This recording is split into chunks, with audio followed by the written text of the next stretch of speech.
ఆంధ్రప్రదేశ్‌లో స్థానిక ఎన్నికల సంఘం సిద్ధపడుతూ ఉన్నట్లయితే వార్తలొస్తున్నాయి. దానికి సంబంధించిన కసరత్తు అంతా పూర్తి చేసేస్తూ ఉన్నారు. మార్చి 9వ తేదీలోగా వార్డుల వారీగా ఓటర్ల జాబితాను ఫోటోలతో సహా డిస్‌ప్లే చేయాలని చెప్పి అంటూ ఉన్నారు.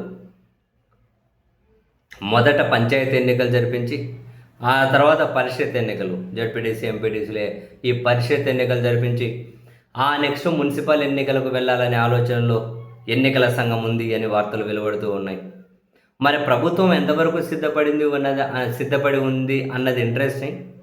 బట్ ఏవైనా కనుక అడ్డంకులు లేకపోతే, జనగణనను ఇంకేమన్నా మరొకటి అని చెప్పి ఏమైనా అడ్డంకులు లేకపోతే ఈ స్థానిక ఎన్నికలు జరిపించడం కోసమే ప్రభుత్వం కూడా సిద్ధపడుతూ ఉంది అని ఆ ప్రభుత్వ మీడియా కూడా రిపోర్ట్ చేస్తూ ఉంది. సో అవి నిజంగానే గ్రామ స్థాయిలో చాలా పెద్ద ఎన్నికలు. అవి క్షేత్రస్థాయిలో పంచాయతీ, ఎంపీటీసీ, జెడ్పీటీసీ, మున్సిపల్ ఎన్నికలు చాలా పెద్ద ఎన్నికలు అవి, నో డౌట్. సో ఈ క్రమంలో అధికార పార్టీ ప్రస్తుత బరితెగింపులు చూస్తూ ఉంటే అధికార పార్టీ ఏ స్థాయిలో వ్యవస్థలను దుర్వినియోగం చేస్తూ ఉందో అండ్ వ్యవస్థలు అధికార పార్టీ కోసం ఏ స్థాయిలో తెగబడి ఉల్లంఘనలకు పాల్పడుతున్నారో చూస్తూ ఉంటే మరి వైఎస్ఆర్ కాంగ్రెస్ పార్టీ స్థానిక ఎన్నికల్లో పోటీ చేస్తుందా లేదా అని ఒక చర్చ మళ్ళీ స్టార్ట్ అయింది.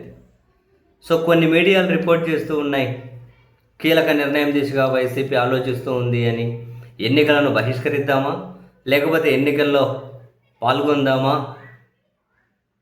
అధికార పార్టీ తీవ్రమైన అరాచకాలు, బరితెగింపులు, ఉల్లంఘనలకు పాల్పడుతుంది, మరి ఎలా ముందుకెళ్ళాలి అని వైసీపీ ఆలోచిస్తూ ఉంది అని. మొదట ఎన్నికలు జరిపించడం మీద ఒక క్లారిటీ వస్తే తర్వాత వైసీపీ దాని మీద అధికారికంగా స్పందించవచ్చు. బట్ కొన్ని ఏమైనా అనూహ్య నిర్ణయాలు ఏమైనా వైసీపీ తీసుకుంటుందా అనే చర్చ ఆల్రెడీ స్టార్ట్ అయింది.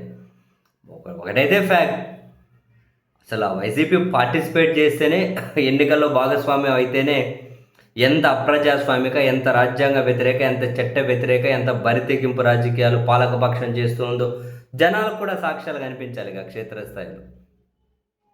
భవిష్యత్తులో ఇవన్నీ కొన్ని ఎగ్జాంపుల్స్గా, రెఫరెన్స్గా ఉండాలి కదా.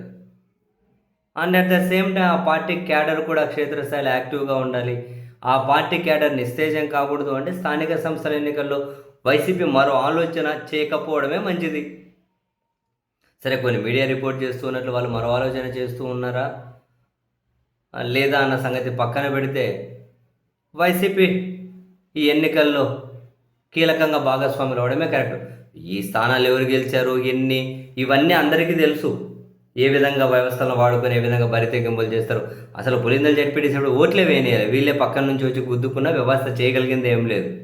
ఈ వ్యవస్థల మీద ఎన్నికల వ్యవస్థ కావచ్చు, ఎన్నికలు సక్రమంగా జరిపించాల్సిన పోలీస్ వ్యవస్థ కావచ్చు, వీళ్ళ మీద ఎవరికీ నమ్మకం లేదు. ఆ నమ్మకం లేదు అన్నదాన్నైనా మరోసారి ప్రూవ్ చేయాల్సిన అవసరం ఉంది. అందుకైనా వైసీపీ పోటీ చేయాల్సిన అవసరం ఖచ్చితంగా ఉంది.